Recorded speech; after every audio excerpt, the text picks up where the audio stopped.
What about the male gaze? You've likely heard this phrase used in a variety of contexts, and today we're going to explore the origins. Guess what? It's related to art. It's a feminist concept around film, and it was widely popularized in the 70s as a way to understand the art that we see in a museum, especially figurative art. Welcome into the Modern Creative Women's podcast. I'm so excited that you're here. And today we are taking a deep dive into this old lens that many artists use in deciding how to paint their figures. It's also used by people who are curating art collections. And we're going to talk about the ways that this particular lens is being disrupted because it's not especially helpful. So let's get into it. Let's get this started. I'm so glad you're here today, and we are taking a dive into feminist film theory and how we came to understand that there is a very particular lens that most of us have used for most of our lives when looking at artwork. And I remember being in my undergraduate education, I studied psychology and studio art, and we looked at mostly male artists. The textbooks were mostly male artists. When we went on field trips, guess who was in the museums? Male artists. So it's more than just what the artists are conveying. It is how art is curated. So the male gaze originated really in feminist film theory. And it's describing the tendency in all kinds of visual arts and in literature that's depicting women and the world from a masculine, heterosexual perspective. And when the male gaze is applied, it's reducing women to a passive object in the painting or in the literature. It's often a passive sexual object, and it's often for the pleasure of the male viewer. Maybe always for the pleasure of a male viewer. It was coined originally by John Berger, and he was an art critic. And I first heard about this concept in a skateboard magazine. I was reading an article in Thrasher magazine about a group of women skaters, and they talked about the male gaze in skateboarding and their experience of being perceived as not the athlete, that they were there just to spectate. And I thought, that's such an interesting word. This is a long time ago. And then I found out the origin. John Berger, he did a BBC television series and also a book. It's called Ways of Seeing. And you can find each episode on YouTube if you want to have a look at it. He's analyzing how women were traditionally portrayed, specifically in European oil paintings. So he took us on this journey. The video series is incredibly insightful. He identified the lens from which people were painting and the art was being selected. It was involving women being portrayed in the paintings often as looking at the viewer. There might be a picnic and there's men sitting around at the picnic, and then there'll be a couple of women and they're naked, and then they're looking at the viewer of the painting, like making eye contact with you as the viewer. This really incredible observation that just this weird placement of women as objects for the pleasure, not just of the characters in the picnic painting, but for the viewer, the person who is standing there looking at the painting. It also got popular through Laura Mulvey, and she's a feminist film theorist. And she really popularized the concept and helped people understand it a lot more. She wrote an essay, short essay called Visual Pleasure and Narrative Cinema. So she's applying this idea specifically to film. And when I think about the first time I saw a Sofia Coppola movie, I was transfixed. There's a woman's perspective. I couldn't put my finger on it at the time, but that it was wrapped in a different gaze. And so upon retrospect, you can look back at films that stick out for you and see who are the women making film and how are they showing the gaze as being from a woman or from a woman of color. And as a kid, I loved shows like Laverne and Shirley and Charlie's Angels. They had female characters, and that's what I could gravitate towards. They weren't necessarily missing the male gaze, but there was a female protagonist that I could relate to, and that was exciting. Certainly Charlie's Angels was appealing to the male gaze, but it also appealed to women. There's also psychoanalytic roots in this, and in particular, Jacques Lacan, his idea of gaze, and Sigmund Freud had a concept of scopophilia, which is a great word. It's called the pleasure of looking.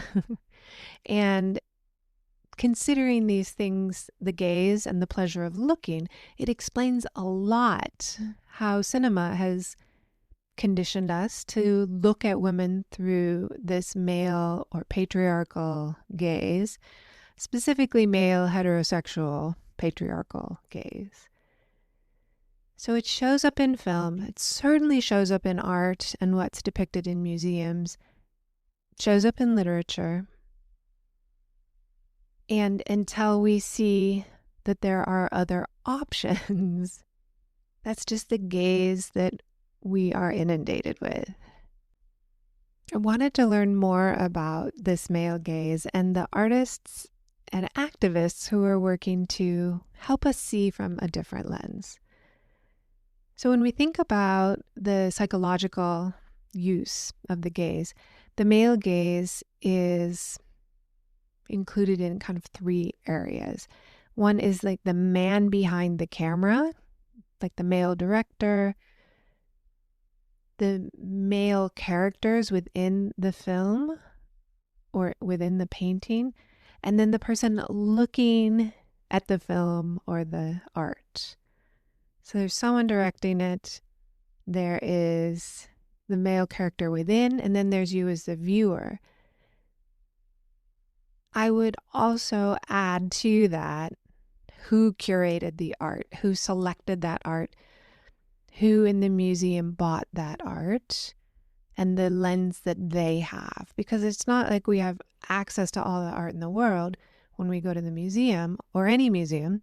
We go to see what a person or a museum or a board has decided is worthy of us seeing. So there's kind of this middle ground. And in film, it would be who decides to pick up the film, what companies are producing it. Is it a male-owned company or is it a female-owned director, female-owned company? Now, taking it way back, we can look at what Jean-Paul Sartre introduced in the idea of gaze. And his idea was really the act of gazing at another human being creates what he calls a power difference. And it's felt by both the person looking and by the person being looked at. And often that person being looked at gets objectified, perceived as an object because they're being looked at. Now, certainly not every piece of art that's in a museum is going to have this particular kind of gaze. We think about expressionism or impressionism, for example. There is another way in which we can look at things. The first kind of famous female artist that I ever heard of was Mary Cassatt. and she was an American expat in Paris. And she depicted these realistic scenes of women and children in just everyday domestic life. She was really looking at the female experience, and it was a female gaze. It was a female subject, right? The person in the painting. And then the viewer, male or female, I don't think she was as curated necessarily as the men in terms of having her art shown as often. So the viewer was maybe initially men not choosing her, and then eventually choosing her and seeing her artwork as valuable because it was documenting the female lived experience at the time. There's also Bertha Morisot. She's a founding member of the Impressionist group, and she had really expressive brushstrokes, and she was focusing on modern Parisian life.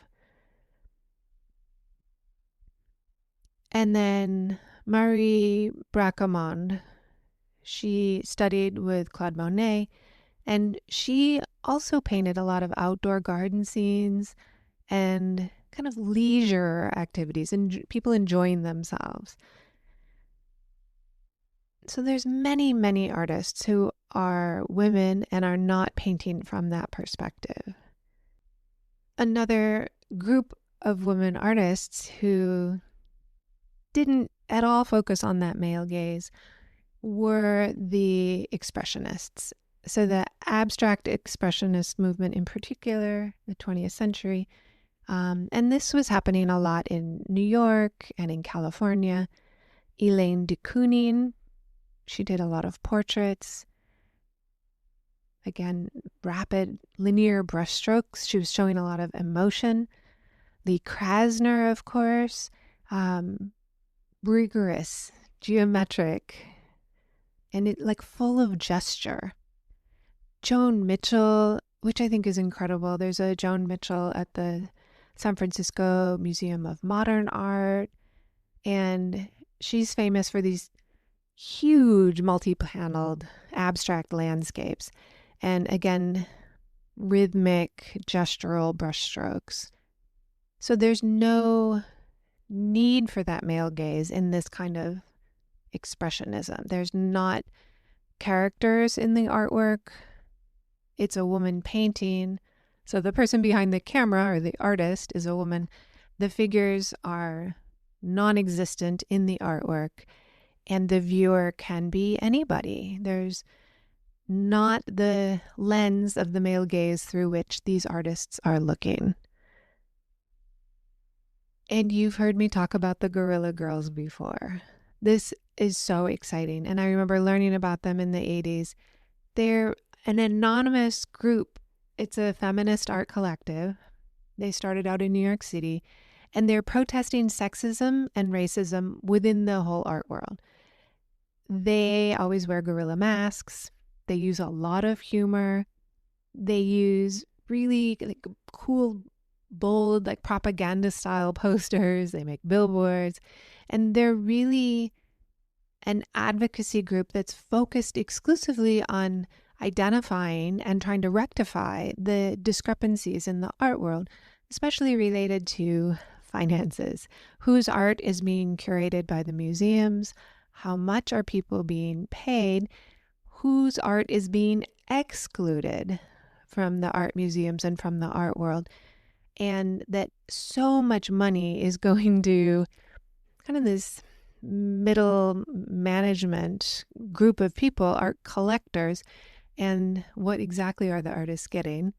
Who are the artists getting in terms of who they are? Are women being included? No. Are women of color being included? No, not so much. They're an anonymous group, and that their goal in that is to, prevent professional backlash. And the disguise was really a happy accident. And they decided that gorilla was a great metaphor for what they were trying to do. You can check out their website. It's gorillagirls.com, and they have hundreds of projects that you can read about that relate to sexism, racism, corruption in art and culture, and what's happening for artists. And from when they began until now, the statistics haven't changed too much. It's such a small percentage of female artists and artists of color in museums all across the United States. It's really insignificant numbers. In a 2019 article, these statistics were reviewed. They looked at this research study, 40,000 works of art from 18 major art museums in the United States. And of these, it included the Metropolitan Museum of Art in New York, the Art Institute of Chicago, National Gallery of Art, Detroit Institute of Arts. These are huge, big name, big budget galleries. Ready for the bleak, sobering statistics? 85% of artists are white. 87% are men. So the Metropolitan Museum of Art estimates that about 5% of its collection is attributed to women. And this statistic has hardly changed over time, in spite of the advocacy of the Guerrilla Girls. So in 40 years of their work, these numbers have not really changed. There's incredible need for diversity in art. And it's about, I think, starting with the museums and curating events that invite different communities to be part of the art experience. But it also includes hiring a more diverse group of people to curate the art shows. We understand already there's incredible health benefits to engaging with the arts and participating in cultural events, especially related to the arts. We know this from the World Health Organization 2019 study on arts and the healthcare. Being able to recognize ourselves, the culture, the artist, the gaze, when we go into a museum, it's more than just saying, oh, we're having Women's Night at the museum, or we're highlighting our Latino or Asian community this month. It takes more than that. It requires a lot of time and attention for us as individuals to learn more about women artists. As you can see, we are not exposed too much to women artists and a female gaze. I want to invite you to participate in the arts in your community. Now, we know for health benefits, it requires, once a month to be involved in a cultural event in your community. It really helps us. And I want you to think about what that means. It doesn't just mean going to the big art museums when they have like a family event or a free day. It also means checking out open studios where you live. It means seeing what local artists are doing, small local artists, and supporting them. And I went not too long ago with my brother-in-law to some open studio, and we didn't purchase the expensive art, but we put some money into smaller things like cards or matted pictures to support that artist. And the idea of supporting a local artist has a ripple effect in a way that is profound. So in supporting a local artist, you're voting with your dollar that art is important and that people in your community are important. And more we hear that we need to connect with other people. We need to get off our devices and engage. And figuring out how to support our local economy instead of ordering everything online has a huge impact. It ripples across your community. So if you buy from a local artist, she uses that money to pay for, her kids' childcare. So again, it stays in the community in many ways. The idea of being out in the world and connecting with other people while you look at art, it's so good for us. We can look at art without a little break for about 30 minutes, and then we need to sit for a few minutes or close our eyes for 10 seconds, rest. So when you go to an art museum, it's maybe not the greatest idea to plan to stay for 6 hours to try and quote unquote get your money's worth. So when you do go to an open studio, you can have a 30-minute enriching experience, head home, and know that that's good for you and it's good for the artist and it's good for your community. You can go to a museum and become a member, and that's one way to not worry about getting your money's worth. You can pop in for an hour and not feel like you have to stay to get that $30 money's worth. It allows you the opportunity to pop in and reflect. Other ways you can support the arts: hang art in your house, buy some art at a local show or an open studio. Skip buying a big poster from the art museum and support a local artist and hang a real painting in your home. Give gifts of art. It's an incredible experience to receive art that either someone made for you or someone bought for you. You can, of course, make your own art and give it. You can purchase art cards. You can buy them from artists so you can make your own. You can give art books. I love thrift books online, and it's an opportunity to purchase books that someone else has already read before at a much better rate. And it's, participating in the economy in a different way.